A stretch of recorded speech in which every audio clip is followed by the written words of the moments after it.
పాకిస్తాన్తో జరిగిన యుద్ధంలో మన దేశం కూడా యుద్ధ విమానాలు కోల్పోయాయా? ఈ సమాచారం పార్లమెంటుకు చెప్పండి, అఖిలపక్షానికి చెప్పండి, దేశ ప్రజలకు చెప్పండి అని ప్రతిపక్షాలు ముఖ్యంగా కాంగ్రెస్ పార్టీ అడుగుతూ వస్తోంది. దీన్ని దేశద్రోహ చర్యగా బీజేపీ అభివర్ణిస్తోంది. భారతదేశ యుద్ధ విమానాలు నష్టపోయాయన్న ప్రశ్న అడగడమే దేశద్రోహం అంటోంది. కానీ ప్రతి వార్లో కూడా అనేక రకాల వార్తలు, ఫేక్ న్యూస్ సర్క్యులేట్ అవుతూ ఉంటాయి. ఇన్ఫర్మేషన్ వార్ఫేర్ కూడా చేయాల్సి వస్తుంది. కానీ ఏ దేశమైతే క్రెడిబుల్గా, ట్రాన్స్పరెంట్గా తాను సాధించిన విజయాన్ని, కోల్పోయిన దాన్ని, జరిగిన నష్టాన్ని అంగీకరిస్తుందో ఆ దేశ నరేటివ్ పైన లాంగ్ టర్మ్లో విశ్వాసం కలుగుతుంది. ఇలాంటి ఒక మచ్యూర్డ్ మిలిటరీ బిహేవియర్ను మన పాకిస్తాన్ నుంచి ఎక్స్పెక్ట్ చేయలేము. ఎందుకంటే అదొక ఫెయిల్డ్ స్టేట్ కనుక తాను సాధించింది, సాధించనిది ఏది డిఫరెన్షియేట్ చేసి చెప్పరు. అన్ని అబద్ధాలు చెప్పి గొప్ప విజయాలు సాధించినట్టుగా చెప్పుకుంటోంది. భారతదేశానికి ఆ కర్మ పట్టలేదు. ఎందుకంటే మనం యుద్ధ భూమిలో స్పష్టమైన ఆధిక్యత సాధించాం. అందువల్ల మనము జరిగిన నష్టాన్ని చెప్పడానికి అభ్యంతరం ఏంటి? దానివల్ల ఇంకా మనం సరిచేసుకోవచ్చు కదా అని విపక్షాలు అడుగుతుంటే, మిలిటరీ ఆత్మస్థైర్యాన్ని దెబ్బతీస్తారా, మన సైనిక బలగాల సామర్థ్యాన్ని మీరు ప్రశ్నిస్తారా అంటూ బీజేపీ ఎదురుదాడి చేస్తోంది. కానీ ఇప్పుడు ఈ ప్రశ్నకు ఎవరో ఒక సమాధానం చెప్పింది. పాకిస్తాన్తో యుద్ధంలో భారతదేశం యుద్ధ విమానాలు కోల్పోయిందా? ఈ ప్రశ్న అంతర్జాతీయ మీడియా అడిగినప్పుడు మన chief of defence staff general Anil Chauhan, అంటే త్రివిధ దళాధిపతుల కన్నా పైన ఆర్మీ, ఎయిర్ ఫోర్స్, నావీ ఈ ముగ్గురిని కోఆర్డినేట్ చేసే అత్యున్నత రక్షణ వ్యవస్థ chief of defence staff CDS Anil Chauhan సింగపూర్లో బ్లూంబర్గ్ టీవీతో మాట్లాడుతూ స్పష్టంగా చెప్పాడు, నిజమే, మేము యుద్ధ విమానాలు కోల్పోయిన మాట నిజమే. కానీ పాకిస్తాన్ చెప్తున్నట్లుగా రాఫెల్ యుద్ధ విమానాల్ని కోల్పోయింది నిజం కాదు.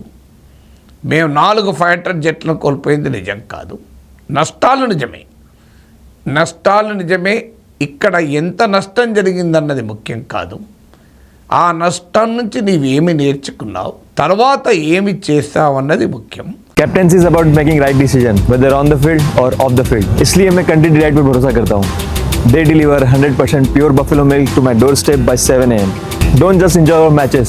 Enjoy village fresh buffalo milk too. Download the Country Delight app. May 7th రోజు మేము కొన్ని నష్టపోయిన మాట నిజం.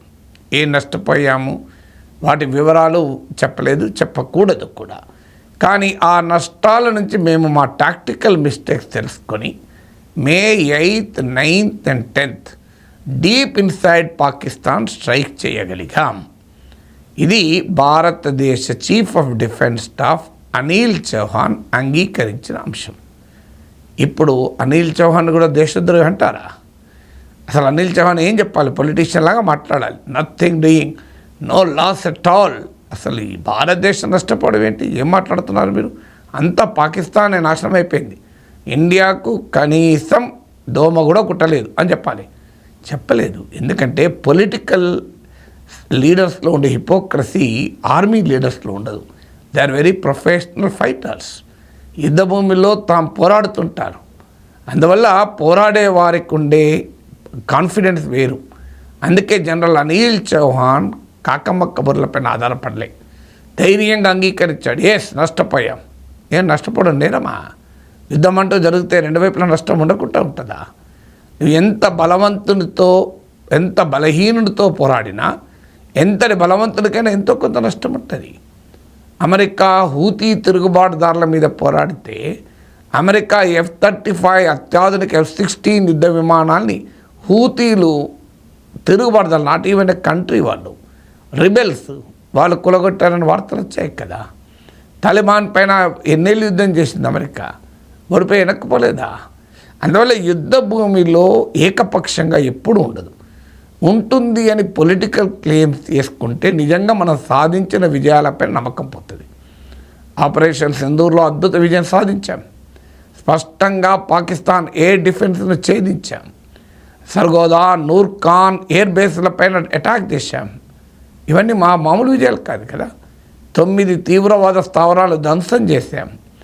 పాక్ చైనీస్ మేడ్ ఎయిర్ డిఫెన్స్ను మనము పెనట్రేట్ కాగలిగాం. పాకిస్తాన్ దాడి నుంచి మన దేశాన్ని మన ఎయిర్ డిఫెన్స్ వ్యవస్థ కాపాడుకోగలిగింది. ఇన్ని విజయాలు సాధించినాక ఏ నష్టం జరగలేదు అని అబద్ధపడాల్సిన కర్మ భారతదేశానికి ఏం పట్టింది? అందుకే చీఫ్ ఆఫ్ డిఫెన్స్ స్టాఫ్ స్పష్టంగా అంగీకరించాడు. ఎస్, ఇనీషియల్గా కొన్ని లాసెస్ అయిన మాట నిజం. అది ఏ లాసెస్ ఏది అడిగిన ప్రశ్న బ్లూంబర్గ్ టీవీ ఏంటి, భారతదేశం కూడా యుద్ధ భూమిలో ఫైటర్ జెట్ను కోల్పోయిందా, జెట్ ఆర్ జెట్స్ అన్నదానికి ఆయన ఇచ్చిన ఆన్సర్ ఏంటంటే ఎస్, ఇనీషియల్గా కొంత లాస్ అయిన మాట నిజం. కానీ పాక్ ప్రైమ్ మినిస్టర్ చెప్పుకుంటున్నట్లుగా 4 ఫైటర్ జెట్లు, అందులో 3 రైఫిల్స్, ఆ వివరాలు అబ్సల్యూట్లీ రాంగ్. ఎస్, నష్టపోయాం. మొదటి రోజు కనుక టాక్టికల్ మిస్టేక్స్ ఏం చేశామనేది ఆర్మీ గుర్తించింది, దాన్ని పరిష్కరించింది, సర్వరించుకుంది. మళ్ళీ నెక్స్ట్ 3 days భారీగా దాడి చేయగలిగాం. పాకిస్తాన్ చివరకు యుద్ధ విరమణకు అంగీకరించి మాతో మాట్లాడాల్సి వచ్చింది అని జనరల్ అనిల్ చౌహాన్ అన్నాడు. సో ఆ యుద్ధ భూమిలో ఆధిక్యతను సాధించిన దేశం, ఒక ప్రజాస్వామిక దేశం, తాను ఆత్మరక్షణలో పడాల్సిన అవసరం లేదు, ఏది జరగలేదు అని మనం చెప్తే ప్రపంచం ఒప్పుకుంటుందా? మీకు రాఫెల్ యుద్ధ విమానాన్నే పాకిస్తాన్ కొనుగోలు చేసిన చైనీస్ మేడ్ విమానాలు కులగొట్టాయని అంతర్జాతీయ మీడియాలో కూడా కథనాలు వచ్చాయి. వారి ఎజెండా వరకు ఉండొచ్చు, కాదని అనను. వారికి అమెరికా F-35 యుద్ధ విమానాలు superior, France made Rafale jet కాదు అని చెప్పడం వాడి ఉద్దేశం అమెరికన్ మీడియా.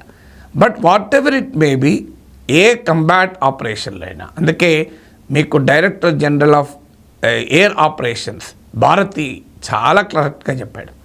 ఆయనను ఆపరేషన్ సింధూర్ జరుగుతున్న సమయంలోనే అడిగారు విలేకరులు, మన రాఫెల్ విమానము పాకిస్తాన్ కూల్చింది అని చెప్తున్నారు, నిజమా అన్నాడు. ఆయన కూల్చలేదు అని అనలే, ఆయన కూల్చింది అని అనలే, కూల్చలేదు అనలే, ఒక్క మాటే అన్నాడు. ఎనీ కంబాట్ ఆపరేషన్లో నష్టం అనివార్యం, కానీ అల్టిమేట్గా మనం చూడాల్సింది మనకెంత నష్టం జరిగింది, శత్రువు పైన ఎంత మేరకు నష్టం చేసాము అనేది తెలియాలి. నష్టమే జరగలేదు, మా వైపు అంతా ఏకపక్షమే అంటే మనం సాధించిన విజయాన్ని కూడా ప్రపంచం నమ్మదు. అందుకే పొలిటికల్ హిపోక్రసీ వద్దు. భారత సైన్యం ఇది వెరీ వెరీ ప్రొఫెషనల్ ఆర్మీ. అందుకే chief of defence staff Singapore విదేశీ గడ్డ పైన విదేశీ మీడియాకి ఇచ్చిన ఇంటర్వ్యూలో అంగీకరించాడు. కానీ మన ప్రభుత్వం ఏమంటుంది, ఒక ప్రతిపక్ష నేత ఫారిన్లో ఏదన్నా సెమినార్లో మాట్లాడినా దేశద్రోహ చర్య అంటుంది. మరి ఇప్పుడు chief of defence staff foreign TV channels అయిన బ్లూంబర్గ్ టీవీ, ఫారిన్ ఏజెన్సీస్ అయిన రాయిటర్స్, ఇంటర్నేషనల్ మీడియాలో, అది కూడా సింగపూర్ గడ్డపైన విదేశాల్లో మన యుద్ధ విమానాలు నష్టపోయామని అంగీకరించడం, మరి ఇప్పుడు ఆయనపై కూడా ట్రోల్ ఆర్మీ పడుతుందో లేదో చూడాలి. సిడిఎస్ కూడా దేశద్రోహి అని ముద్ర వేసి వాయించి పడేస్తారో చూడాలి.